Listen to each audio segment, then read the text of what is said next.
Salam sehat, Magdison. Apa kabar semuanya? Semoga sehat selalu. Berjumpa kembali dengan saya, Dr. Oka Negara, dalam program Oke Dok. Membicarakan dunia kedokteran dan kesehatan bersama para dokter yang energik, passionate, dan inspiratif. Tetap selalu di sini di Oke Dok, hanya di Mag TV Magnificently Inspiring. Magdison, di episode ketiga kali ini kita masih melanjutkan tentang membahas seputar COVID-19. Seperti kita baca dan dengar, saat ini banyak tenaga kesehatan, baik itu dokter dan juga para medis yang dirawat di rumah sakit karena terinfeksi COVID-19. Itu artinya betapa para medis dan tim medis juga menjadi korban yang cukup serius dari infeksi virus SARS-CoV-2 ini. Dan kita lihat kasus-kasus masih juga belum turun, kasus-kasus di publik, di masyarakat masih juga bertambah, sementara orang sudah ingin kembali kepada kehidupan normal yang sesungguh-sungguhnya. Banyak orang yang ingin bekerja secara normal, orang juga ingin anak-anaknya juga bersekolah kembali seperti biasa, pariwisata ingin dibuka juga seluas-luasnya. Padahal apakah sesungguhnya membuka dengan normal ini adalah suatu hal yang tepat?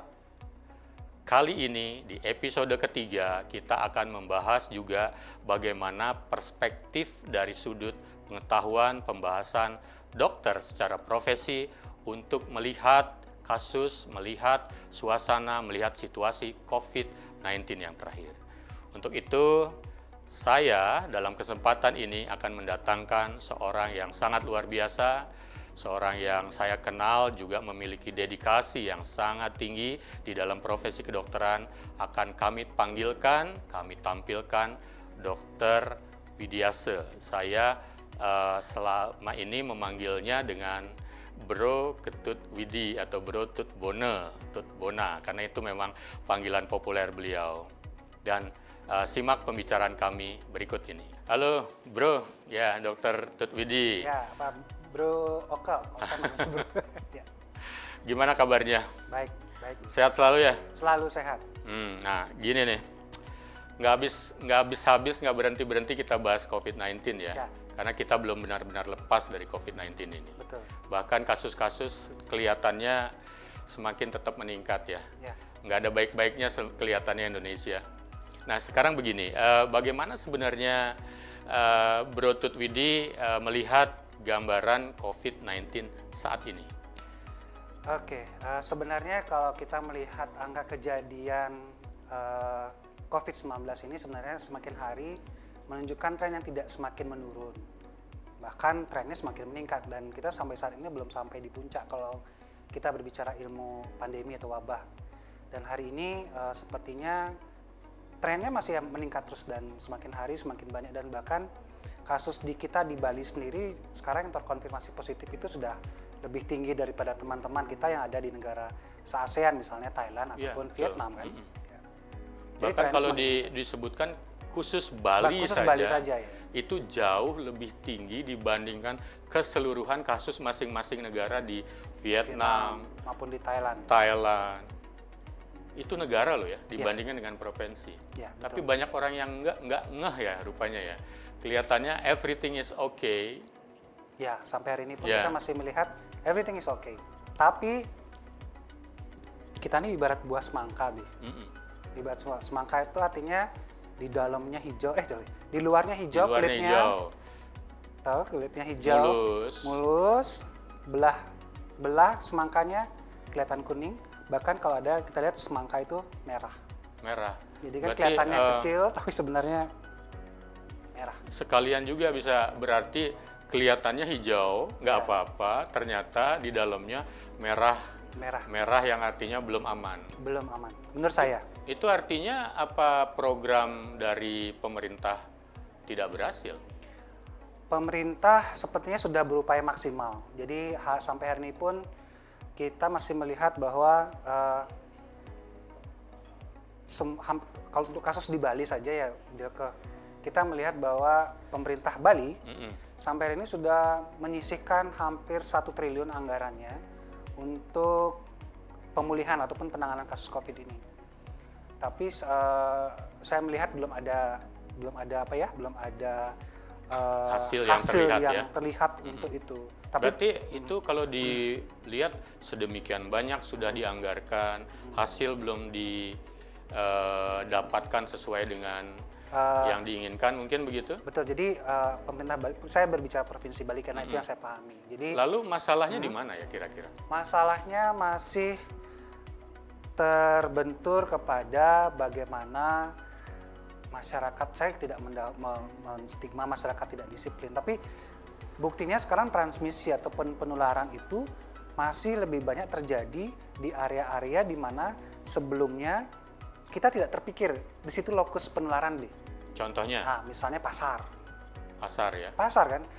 Masyarakat sekarang berpikir bahwa pasar tradisional nih. ya pergi ke rumah sakit takut, Ya, pergi ke klinik takut, betul. ya kan?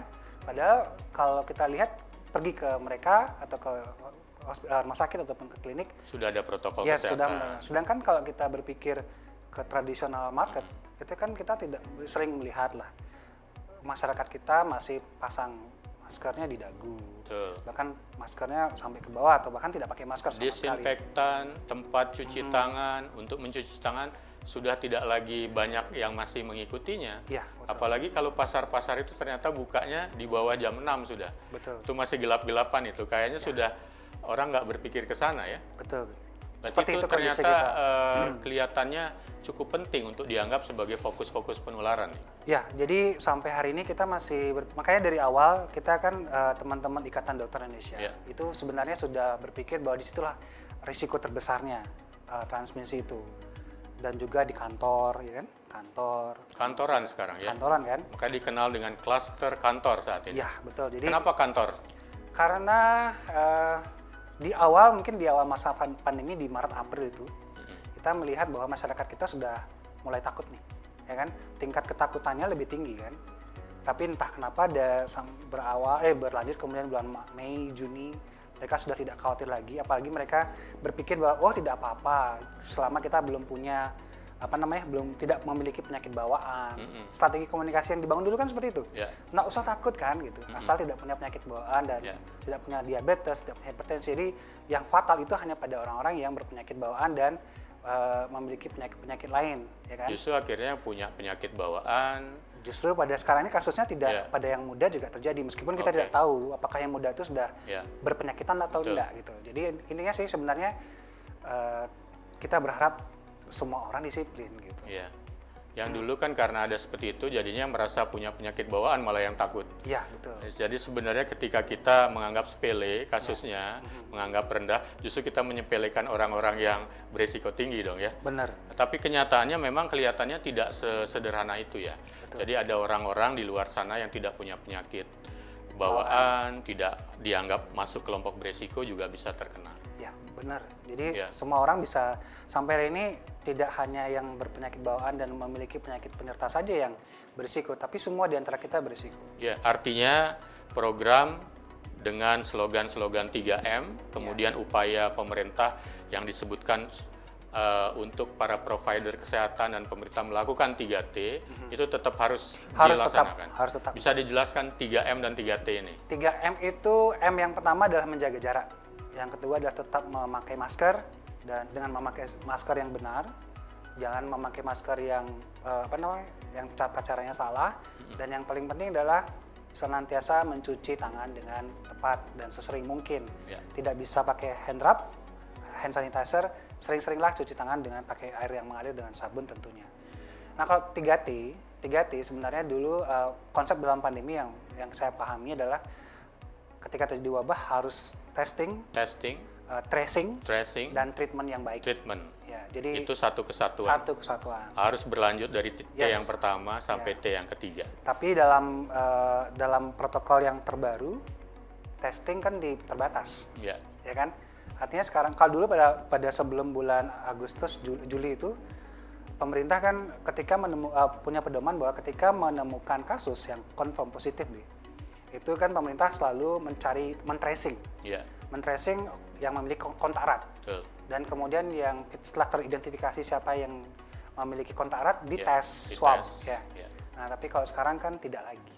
Ya, Hanya orang yang bergejala saja, ya. yang kontak erat, yang baru di swab. Ya, memang ada hal yang bikin bingung, kadang-kadang mungkin lucu, jenaka ketika ada yang menyebutkan pemerintah aja, badan kesehatan aja itu pesannya beda-beda tuh, berubah-ubah tuh. Karena apa? Sesungguhnya kan ini adalah sebuah new emerging disease, Ya. penyakit yang baru yang kita belum kenal makhluknya, yang terus kita melakukan pendekatan terbaik untuk menyesuaikan diri untuk pencegahan dan penanggulangannya. Ya. Jadi untuk khusus buat yang 3M dan 3T ini adalah cukup well confirm untuk bisa dilakukan oleh semuanya. Betul. Jadi 3M, terutama 3M adalah masker, Masker, menjaga jarak, mencuci Cuci tangan. tangan. Kita jaraknya sudah cukup ya? cukup. Ya, sudah cukup ya, karena sekali lagi penularannya adalah lewat droplet. Droplet itu kan terpercikkan dari liur, jadi kita batasilah itu. Jadi kalau memang semuanya berada di tempat terbuka, tentu saja harus melakukan 3M tadi, terutama buat para publik. Nah, yang menarik begini, Dokter Bona. Di luaran sana, banyak sekali orang memang ingin sekali COVID-19 ini segera tuntas. Kemudian akhirnya banyak yang juga ingin tahu ada obat apa enggak sih sebenarnya. Dan di luaran juga banyak yang menawarkan, misalnya kemarin sempat Menteri Pertanian, ada kalung eukaliptus ya. Ya. Kemudian juga di beberapa daerah mungkin dengan ada jahe merah, minum ini itu. Di Bali ada yang menguapkan arak untuk terapi. Belum lagi beberapa center yang memang benar-benar sudah menjanjikan pengobatan. Itu bagaimana tuh? Dan kira-kira pengobatannya ini apakah memang sudah well confirm atau bagaimana? Biar para medicine juga paham sebenarnya situasi yang terbaru. Ya. Ya. Baik, sebenarnya kalau kita bicara tentang COVID itu sendiri, semua adalah sebenarnya penyakit baru ya, Dok. Ya. Ya, jadi penyakit baru ini tentu sebelum itu ya saya jawab bahwa tidak ada satupun negara yang di awal masa pandemi ini tahu mesti ngapain. Betul. Ya, karena hampir semua negara tergagap-gagap nih, Tergagap-gagap, dengan kebingungan. kondisi bingung karena semua benar-benar baru. Seperti rumah yang gentengnya bocor, kehujanan ya. Betul. Mau diapain? Mau gitu diapain, ya. mesti diapain. Jadi Apa yang bisa dilakukan akhirnya? ya, kalau kita berbicara tentang pengobatan, nah kita kan pendekatannya tentu dengan pendekatan medicine ataupun pengobatan barat ya, Bu ya. Ya. Jadi kan Western medicine itu tentu harus berbasis bukti. Ya, Evidence-based medicine. Jadi evidence-based medicine, nah kalau dalam konteks ini saya tentu sebagai profesi dokter berpikirnya ataupun menjelaskannya tentu menyampaikan apa yang menjadi evidence-based. Meskipun sampai hari ini pun belum ada penelitian yang penelitian tentang pengobatan ya, yang dipublish oleh otoritas kita, pemerintah kita ataupun siapapun yang berwenang untuk mengeluarkan itu, untuk inilah terapi definitifnya. Ya. Meskipun Belum ada ya. Meskipun di beberapa tempat, di beberapa center pendidikan khususnya di Unair sekarang sudah mulai menyebutkan ada obat baru yang merupakan kombinasi obat-obat yang sudah ada. Sudah ada obat yang dijanjikan, tapi itu kombinasi dari obat-obat yang yang ada. Formula Jadi, berarti ya. Betul, formulasi baru untuk pengobatan ini sendiri. Tapi sebenarnya sekali lagi saya berpikirnya adalah pengobatan itu tentu by step ya. Jadi yang saya ada tahu fase-fasenya pengobatannya untuk melakukan uji terhadap obat. Betul. Jadi itu yang perlu kita tunggu dulu. Ya. Pengobatan itu. Ya, jadi mudah-mudahan artinya begini, bahan-bahan, obat dan lain-lain atau regimen mungkin namanya itu atau formula mungkin sudah banyak yang melakukan penelitian, baik itu sifatnya uji dasar maupun uji klinis begitu ya. Tetapi mana yang kemudian benar-benar nanti bernilai berhasil dari uji klinis, itu yang akan kita tunggu kan begitu. Betul. Dan kita harus yakin bahwa sebenarnya ada semua jalan. ilmuwan, semua orang di negara ini ataupun di seluruh dunia itu sudah mencoba untuk mencari terapi ini secepat-cepatnya. Ya, betul. Ingin berperan untuk membantu mengeliminasi virus ini dari muka bumi. Betul. Jadi karena sebenarnya juga tidak cuma secara keilmuan, tetapi juga mungkin gengsi ya. Jadi kalau bisa menemukan obat yang terbaik berdasarkan kaidah ilmiah dan berhasil, ini kayaknya akan diganjar penghargaan besar, entah itu apa Nobel mungkin atau karya-karya bergengsi di bidang kedokteran misalnya begitu. Nah, vaksin bagaimana? Vaksin ini kan rebutan vaksin akhirnya. Iya. Kalau secara keilmuan saya tidak begitu paham beliau ya. Hanya yang saya pahami vaksin itu sedang diproduksi. Iya. Ya kan? Kemudian kita juga berharap vaksin ini tepat untuk strain virus yang ada. Iya.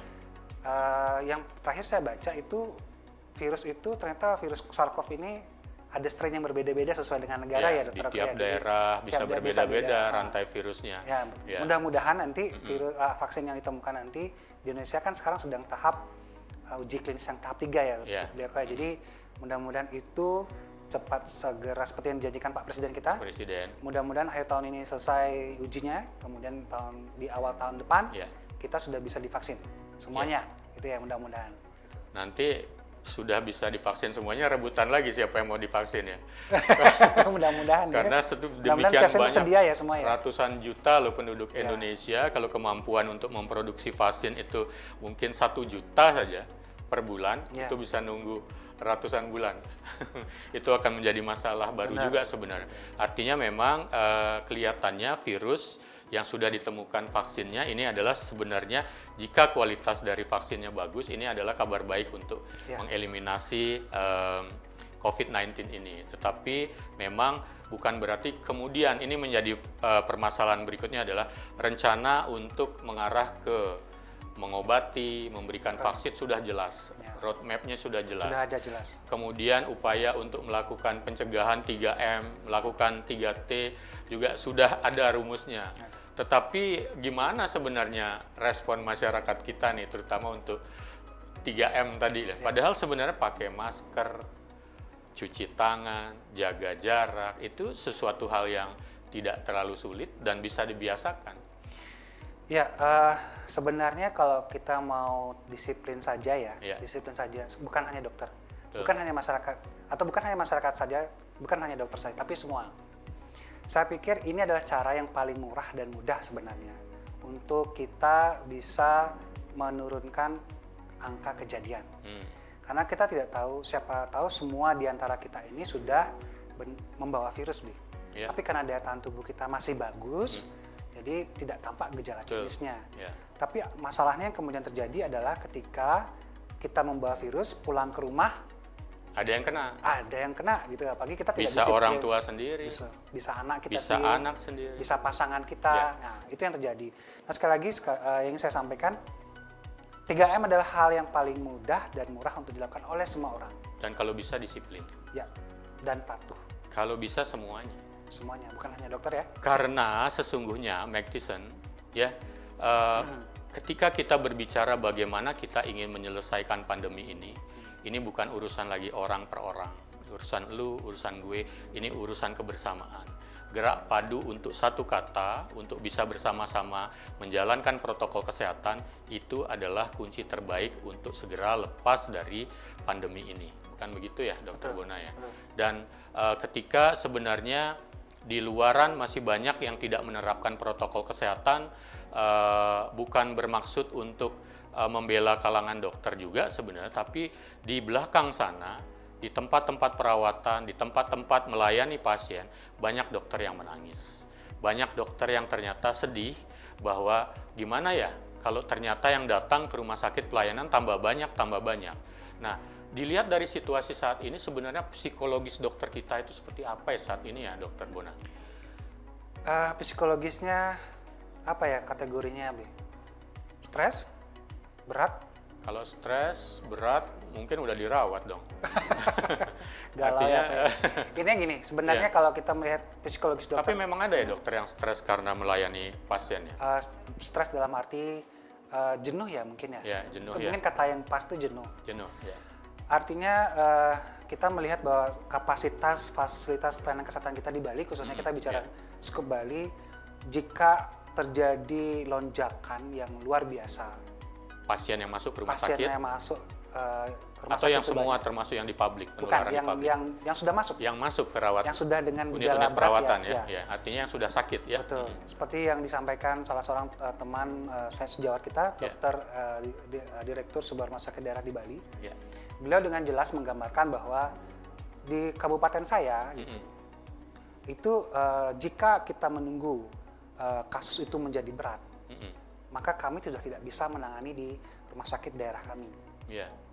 Bagaimana dengan rumah sakit rujukan lain, Sanglah ataukah misalnya Ya. RSUD yang sebagai rujukan dari teman-teman rumah sakit sakit daerah kan? Universitas Udayana Misalnya. ya. Jadi jujur saja apa yang saya tangkap dari pernyataan beliau adalah sebuah kekhawatiran. Jika seandainya kasus-kasus COVID ini masuk ke fase yang berat, confirm dengan gejala artinya, kita mungkin nggak siap untuk menangani itu. Jadi sekali lagi kekhawatiran para dokter khususnya di sini sudah mulai naik nih, dokter. Ya, tambah naik ya. Iya, betul. Ya memang, tapi di lapangan kan masyarakat ternyata masih ada yang berpikir mana ya kasusnya. Karena sesungguhnya begini Mike Tyson, jika ini sebuah analogi, jika kita adalah seorang perokok misalnya begitu, perokok berat malahan, kemudian sering nongkrong dengan teman-teman di kafe, di tempat ngumpul-ngumpul di lapangan, dan selalu bilang, mana sih yang kanker, mana sih yang sesak nafas? No, bukan di situ Anda mencari jawabannya. Carilah jawaban di rumah sakit penyakit infeksi, rumah sakit yang merawat orang kanker, pasti akan ketemu. Di situ banyak yang disebabkan karena merokok. Demikian juga misalnya untuk mencari tahu, COVID ini benar-benar bermasalah atau tidak, bukan di lapangan sebenarnya sejatinya, tapi salah satu yang utama adalah di dokter-dokter yang merawat, di rumah sakit yang merawat, benar nggak ada kasusnya. Dan ternyata juga, tolong dikoreksi saya, Dokter Bona, data-data yang menyebutkan jika misalnya tingkat hunian rawat inap rumah sakit yang namanya BOR, Bed Occupation Rate, jika sudah mencapai angka 60-80% itu adalah sudah mencapai rawatan maksimal. Jadi kalau sampai sudah menyentuh 80% dari kapasitas, bukan berarti tidak bisa dirawat, tetapi para SDM yang merawatnya sudah kewalahan. Apalagi kalau ternyata SDM-nya sudah terinfeksi, yang kemudian tidak boleh lagi merawat pasien, tambah kewalahan lagi. Betul. Bukan begitu situasinya? Betul. Ya, betul. Berarti Mike Tyson, please, jadi di lapangan tetaplah kembali ke 3M, ya. Walaupun memang saya yang menarik begini, di lapangan saya karena yang hadir adalah Dokter Bona mewakili profesi dokter, yang beliau sehari-hari adalah di Ikatan Dokter Indonesia, Ketua Cabang Denpasar, Ketua Elek. Begini, di luar sana ternyata dokter-dokter banyak sorotan. Bahkan ada yang bilang dokter nyari untung saat pandemi. Mungkin bisa klarifikasi dari versinya dokter loh ini. Ya. Jadi sebenarnya kalau kita berbicara masa pandemi ini tidak satu pun pihak yang diuntungkan. Ya kan? Semuanya ya? Semua terdampak. Jadi dokter penghasilannya meningkat termasuk dokter. Dokter Bona kan praktek kan juga menangani pasien. Pasiennya tambah banyak nggak? Tambah sedikit. Tambah sedikit. Penghasilan tambah banyak nggak? Tambah menurun. Tambah menurun. Nah ini gini, kalau statementnya Dr. Ko tadi menyebutkan bahwa dokter mengambil untung pada masa pandemi ini, saya kira itu salah. Saya mesti sampaikan bahwa itu pendapat yang kurang tepat menurut saya. Karena kalau kita lihat dari strata pelayanan kesehatan, jadi yang pertama ketemu pasien kan dokter umum nih ceritanya, seperti saya praktek umum kan. Jadi praktek umum ketemu pasien yang dulu sebelum masa pandemi ini bisa periksa pasien cukup banyak, kan. Tapi setelah di awal masa pandemi jatuh sampai 90%. Tidak ada yang berani datang ke praktek. Kenapa? Karena mereka takut datang ke praktek. Nanti di praktek dokter Bona nanti bakal terinfeksi penyakit COVID-19 ini. Itu masih ya pikiran pandangan seperti itu masih sekarang? Di awal Maret, April, Mei. 3 bulan awal itu kita drastis sekali kunjung. Bahkan peserta asuransi pun juga sangat sedikit berkunjung ke praktek kan.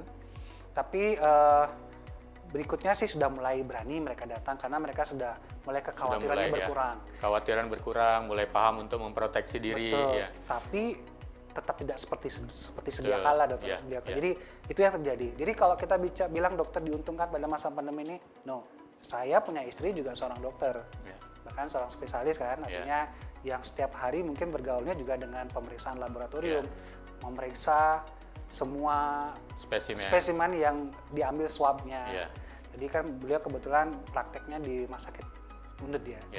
Jadi dibayar insentif, sampai hari ini belum turun.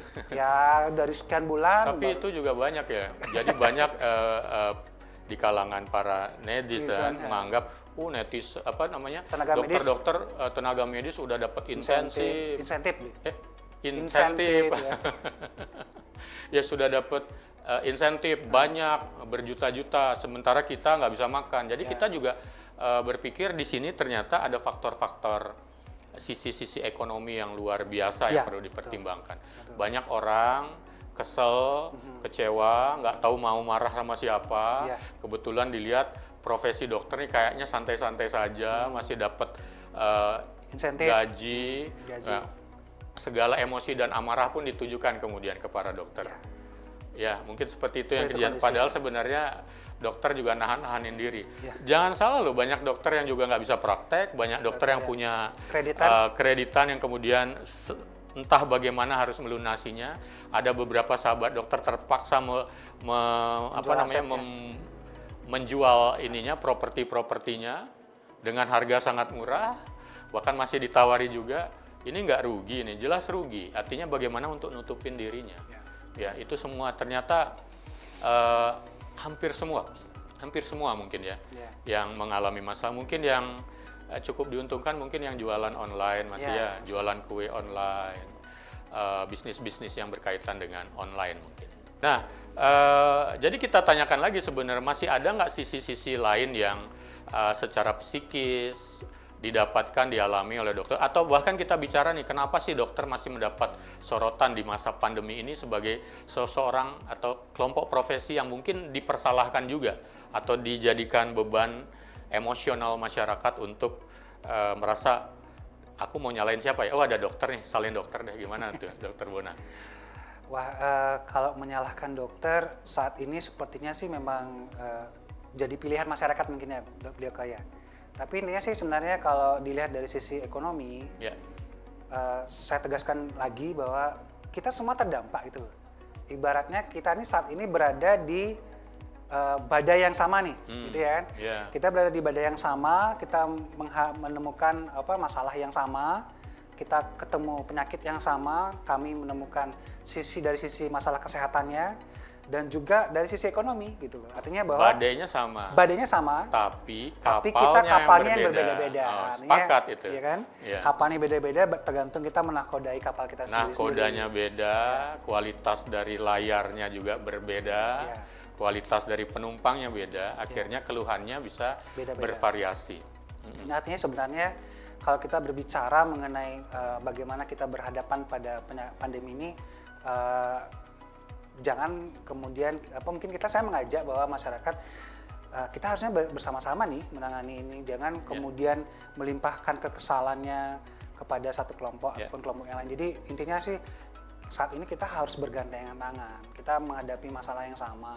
Kita menghadapi menghadapi trouble yang sama kita harus pecahkan. Dokter juga tidak bisa menyelesaikan masalah ini tanpa didukung masyarakat. Betul, tidak bisa menyelesaikan masalah ini jika teman-teman ataupun masyarakat tidak disiplin dan patuh. Betul. Ya kan? Karena kita jujur saja, kita mungkin akan menghadapi masalah di mana kapasitas rumah sakit sudah tidak bisa menangani pasien-pasien yang datang ke rumah sakit sudah dengan kasus yang berat ya. Karena saya melihat trennya sekarang di praktek saya pribadi nih, praktek umum loh dokter ya, sudah mulai meningkat.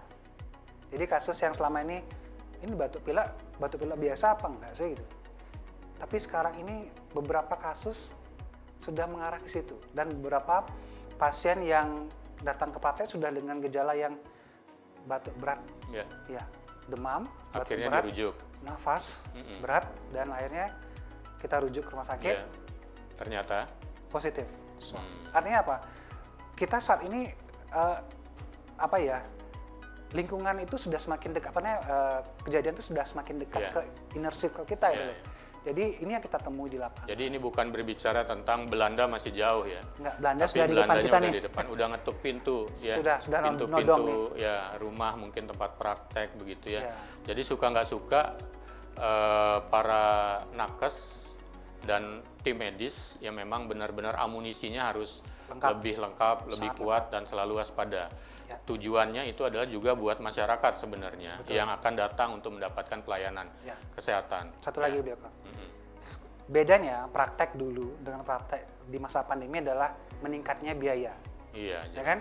Jadi dokter sekarang ini praktek tidak hanya melindungi mengobati pasien, Betul. tapi juga melindungi diri sendiri. Mempersiapkan perlindungan buat Benar. dirinya. Kalau di praktek pribadi misalnya, memang standar pakai baju praktek, pakai gaun, pakai Google sudah cukup. Ya. Tapi dengan bervariasinya penyakit dan tidak bisa kita tebak siapa yang bawa penyakit, khususnya COVID ini, kita harus melindungi diri kita sendiri. Pakai masker dari bawah ya, dari atas pakai head cap dulu, pakai Google, pakai face shield, kemudian masker pun sekarang sudah double. Ya. Masker N95 yang harganya sekarang sudah 80.000 ya, Ya. per piecesnya. N95 ya, 80.000. 80.000 plus masker bedah lagi 10.000, 90.000 tuh. Satu hari satu kali tuh. Ya. Kemudian pakai baju praktek, kemudian di luarnya pakai gaun, pakai boot dan juga pakai sarung tangan. Dan Sarung itu kalau tangannya saya satu pasien satu. kalau itu Satu saya pasang. hitung, itu per hari itu bisa sampai 350.000. 350.000 Ya, ya. kurang lebih kalau Kalau kita hitung. pasiennya yang datang satu, rugi berarti. Nah, itu yang mesti kita persiapkan hari ini dan Ya. berdampak nggak buat dokter praktek? Sangat. Ya. Ya kan?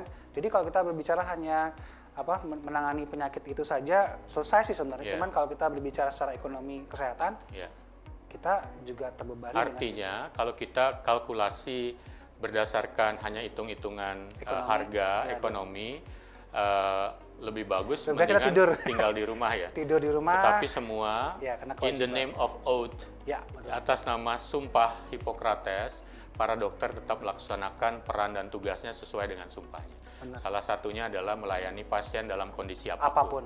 Ya. Begitu, Betul, kan sepakat. begitu ya? Benar. Ya, jadi kemudian akhirnya adalah justru saya tertarik sekali tadi dengan Dr. Bona menyampaikan bahwa untuk lepas dari pandemi ini bukan saja urusan dokter, bukan saja urusan masyarakat, pemerintah, tetapi yang paling dipentingkan adalah kebersamaan, gerak padu. Jadi sangat masuk akal jika banyak yang mungkin merasa bersedih ketika program pencegahan yang disebut dengan 3M tadi, menggunakan masker, mencuci tangan, menjaga jarak aman atau hindari kerumunan, itu sampai ada yang mengabaikan dan ini akan semacam menjadi kontraproduktif untuk program pencegahan dan penanggulangan COVID-19 yang kita harapkan sebenarnya sesungguhnya ingin segera loh semua untuk lepas dari masalah ini. Para dokter inginnya untuk segera lepas dari masalah ini, jadi bisa shaking hand dengan pasiennya. Yeah. Ketika pasiennya bersedih, bisa untuk memberikan sugesti, memotivasi dengan menepuk punggungnya misalnya, kemudian memberikan edukasi yang lebih lama lagi untuk berbicara, tapi semua saat ini kita ada pada pembatasan demi kepentingan bersama. Jadi sebenarnya begini kemudian, apa sih sebenarnya yang dibutuhkan lagi-lagi untuk bisa keluar dari semua ini ya, Dr. Bona ya? Saya berbicara dalam konteks Bali. Ya. Ya, kalau saya berbicara dalam konteks Bali, Bali ini hidupnya dari pariwisata, Bi. Ya kan? Itu dia, exactly. Ya. Tourism. Tourism. Ya. Jadi apa sih yang sebenarnya inti poin dari tourism itu? Healthy, safety, and hospitality. Ya. Ya kan? Healthy, Safety, safety, and hospitality. hospitality. Ya kan? Ya. Jadi kalau hospitality nggak usah diragukan lagi lah, orang Bali hospitality-nya tinggi kan. Gitu ya. Budaya maksud saya. Ya. Kalau kita bilang health, safety, hari ini pariwisata kita belum bisa naik, belum bisa kembali normal karena belum safety. Bahkan beberapa situs perjalanan tourism dunia ada di Amerika, kemarin saya baca yang Australia punya, salah satu advice-nya adalah do not Go travel to Indonesia including Bali. Ya. Bali ini belum aman. Ya. Kan? Jadi belum aman dari pandemi COVID-19 ini. Jadi siapa yang berani datang ke sebuah objek wisata, destinasi wisata kalau di situ dia si wisatawan berisiko untuk tertular penyakit atau berisiko mendapatkan penyakit di tempat itu. Jadi saya kira healthy-nya juga nggak bakalan terjamin di Bali kalau seandainya kita masih istilahnya statistik COVID kita masih di statistik semangka tadi, ya kan? Ya, jadi masih tetap belum ada landai-landainya. melandai menurun ya. Ya, belum Sementara beberapa tadi Dr. Tut Bona bilang negara-negara ASEAN sudah pada turun. Thailand sudah turun, Vietnam, saingan kita nih, dua ini kan pariwisata sudah mulai secara turun. pariwisata. Jadi benar, jadi istilahnya kalau memaksakan normal pun sebenarnya belum cukup layak ya, karena targetnya untuk bisa normal adalah pariwisata internasional. Kalau internasional dia akan melihat bahwa ada pilihan lain nggak di sekitaran itu yang lebih aman, dan they are prefer going to Thailand atau going to Vietnam today, begitu ya. Jadi kasihan Bali kalau begitu. Jadi kalau untuk melepas semua dari circle buruk COVID-19 ini, suka tidak suka kita harus bersama-sama untuk melakukan hal yang berkaitan dengan kebersamaan tadi untuk melakukan protokol kesehatan. Jadi itu yang sebenarnya dibutuhkan saat ini. Ya intinya sih sekarang kita harus bersama-sama menghilangkan stigma tidak amannya. Ya kan, tidak aman tertularnya dari wisatawannya tertular dari COVID-19. Jadi bagaimana caranya? Kan bagaimana caranya keluar dari ini? Caranya keluar dari ini ya kita memang benar-benar semua pihak nih, pemerintah, masyarakat, kelompok masyarakat dan semuanya itu harus benar-benar berupaya bersatu padu nih. Kita nggak ada lagi berpikir ini nggak ada gitu. COVID ini ada gitu. COVID ini ada, COVID-19 ini ada dan ada di sekitar kita. Hanya kita tidak bisa membuktikan itu ada kecuali kalau kita sudah pergi ke rumah sakit. Melihat pasien yang sudah dengan nafas berat, dikumpulkan di sebuah ruangan yang besar, kemudian di beberapa kasus ketika dia jatuh ke fungsi paru yang sudah mulai terganggu karena dia menyerang paru-paru, sudah masuk ruangan khusus dan pasang dan ventilator. pasang mesin bantu nafas. Nah di situ baru kita lihat bahwa ini penyakit, baru mungkin masyarakat kita percaya bahwa itu ada. Dan saya yakin hampir sebagian besar kita percaya kok penyakit ini ada. Cuman biasa, kalau seandainya ada yang tidak percaya kemudian memblow up, yang percaya ini lebih baik diam. Ya kan, silent majority. Silent watcher, silent majority itu lebih banyak di kita. Dan saya yakin marilah kita bersuara gitu. Jadi masyarakat yang percaya, masyarakat yang yang memahami dengan baik, ayo bersuara. Karena kalau kami di profesi saja yang bersuara, tentu pasti berbeda ininya, paradigma yang menilai. Jadi kalau bisa saya mengajak masyarakat yang masih percaya dengan bahwa penyakit ini ada dan kita harus bersama-sama bergandengan tangan untuk menuntaskan pandemi ini bersama. Ayo bersuaralah agar nanti kita bisa bersama-sama bersatu padu agar wabah ini selesai. Saya juga pengen jalan-jalan kok, ya kan? Kalau setiap saat kita pengen nginep di sana sudah menerapkan protokol kesehatan nggak ya? Enggak kan? Takut juga kan? Kita sendiri juga takut. Tapi saya ada optimisme nih. Jadi optimisme kemarin juga sempat cuma di jalan di mobil gitu ya. Kita datang ke beberapa tempat gitu ya. Beberapa hotel, restoran juga sudah mulai isi, meskipun tidak banyak. Saya lihat juga beberapa mobil plat kendaraan luar daerah juga sudah mulai datang ke sini. Mudah-mudahan ini titik yang baru, titik terang baru. Kedepannya kita juga kita juga berharap semua bersama-sama untuk bisa bersama-sama untuk bisa mari perangi COVID ini bersama-sama dengan cara yang paling sederhana adalah 3M tadi. Luar biasa. Jadi pesan yang terakhir itu sebenarnya sudah menjawab semua pertanyaan yang ingin kita tanyakan sebenarnya di sesi ketiga ini untuk membahas secara keseluruhan COVID-19, bahwa kata kuncinya adalah untuk lepas dari COVID-19 kita perlu gerak padu bersama. Gerak padu bersama apa? Dengan melakukan protokol kesehatan. Dengan melakukan protokol kesehatan itu apakah tetap harus tinggal di rumah?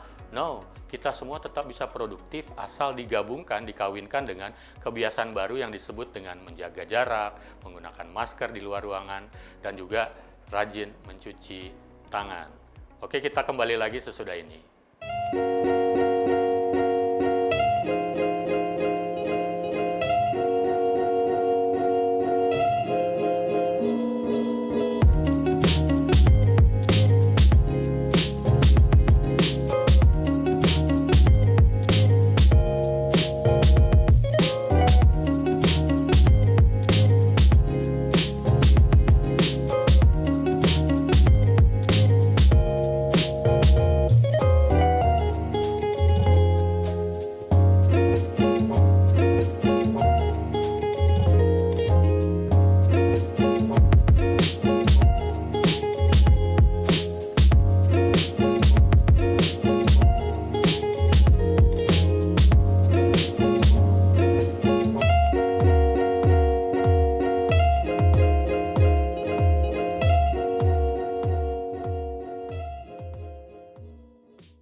luar biasa diskusi kita bersama Dr. Bona tadi.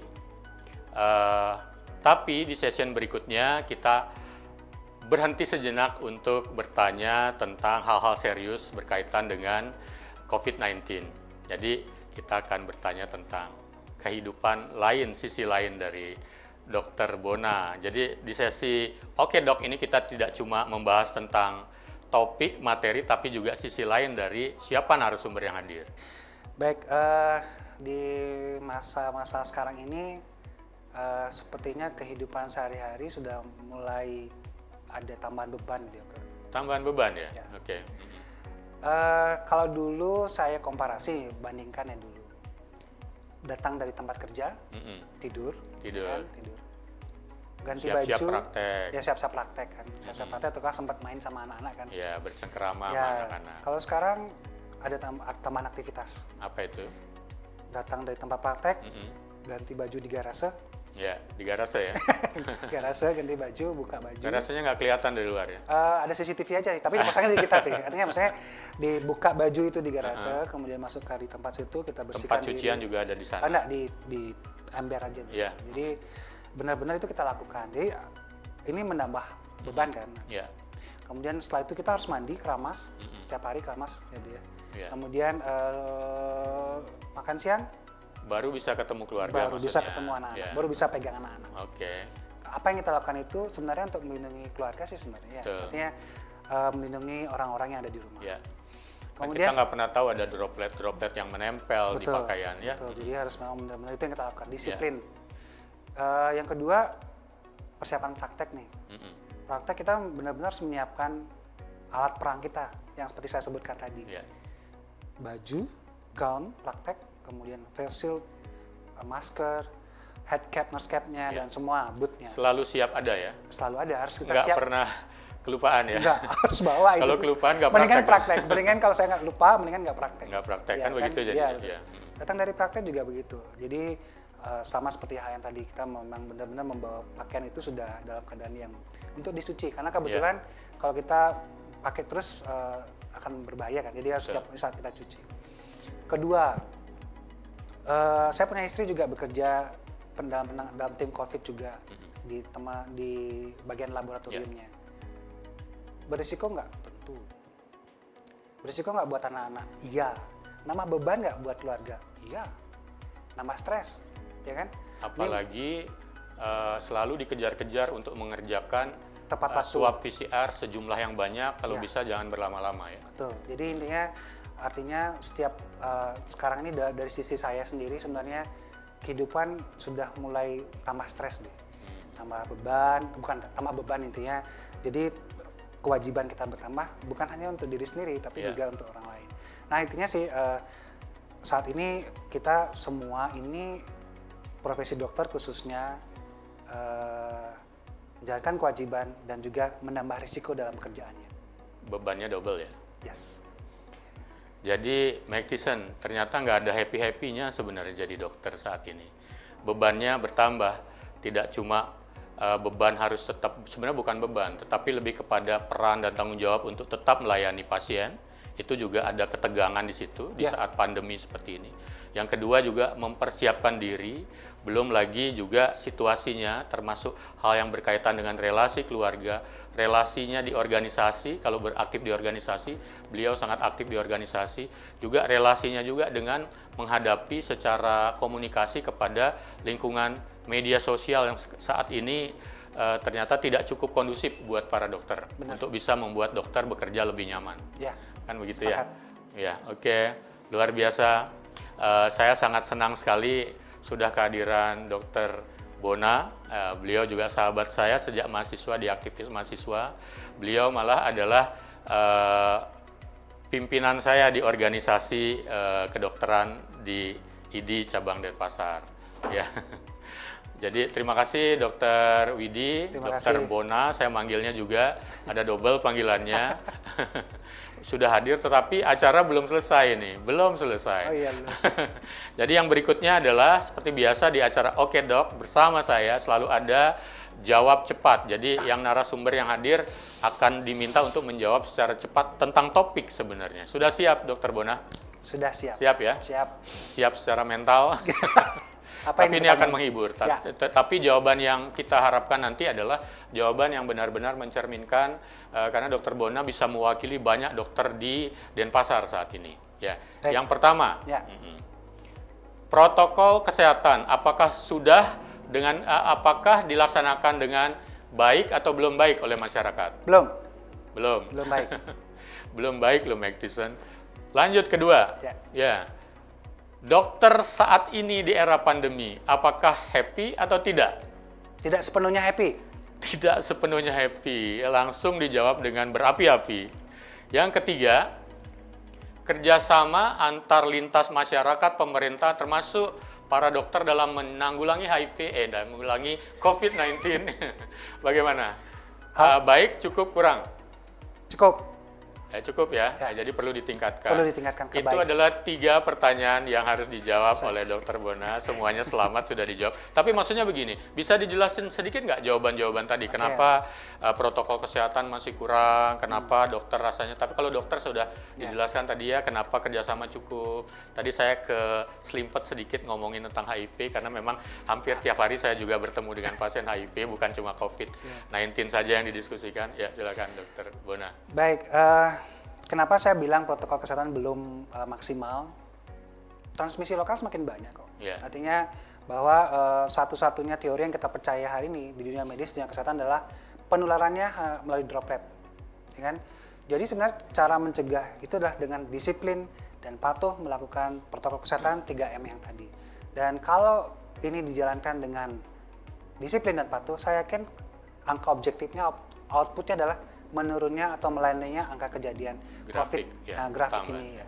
Dia seperti itu. Jadi memang belum maksimal. Jadi mungkin bisa kita lihat bahwa kita sudah mulai boleh bergembira sebenarnya ketika puncak sudah dicapai, kemudian dia sudah turun. Ya, Jadi puncak dicapai belum boleh gembira, Belum. ketika sudah mulai turun dan pasti bakal turun terus. iya. Jaminannya Biasanya ada seperti begitu itu. ya. Padahal di beberapa negara bahkan presiden Second pernah wave. bilang tentang second wave. Kita belum masuk ke Puncak pertama first belum. wave pun belum ya. Belum. Belum ketahuan puncaknya ya.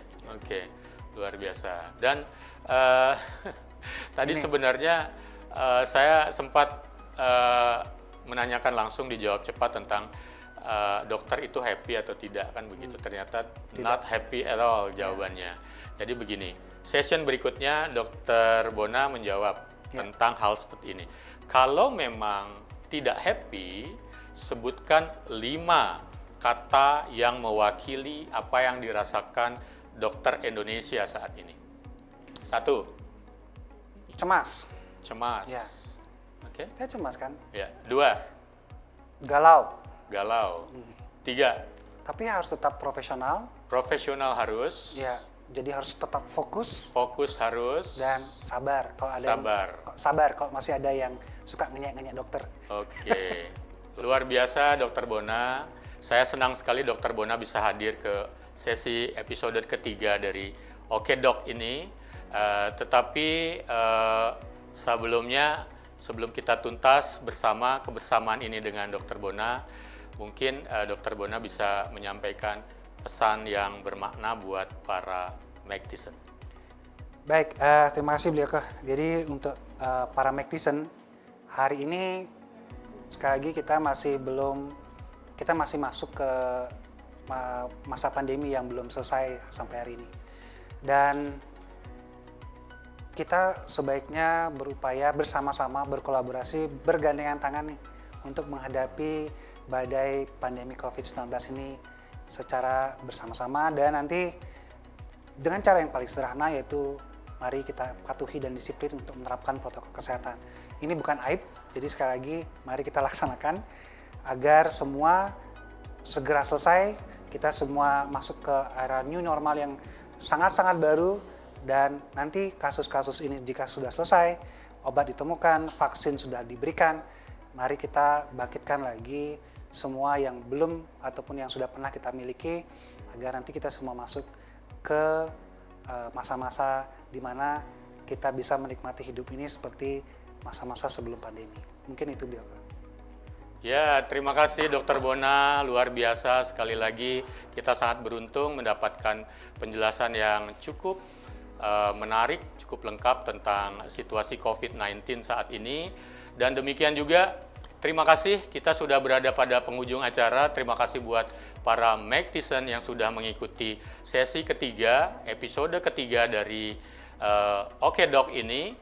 Tetaplah selalu berada terus di Mag TV ini karena akan selalu banyak informasi tentang dunia kedokteran dan kesehatan yang sangat bermakna bisa Anda dapatkan. Ingat selalu bahwa manusia berarti sebagai manusia sesungguhnya tidak dari harta, tidak dari nama, maupun tidak dari apa yang dimiliki. Tetapi manusia baru benar-benar berarti dari apa yang sudah diberikan buat orang lain. Nantikan selalu episode selanjutnya Oke Dok hanya di Mag TV, Magnificently Inspiring.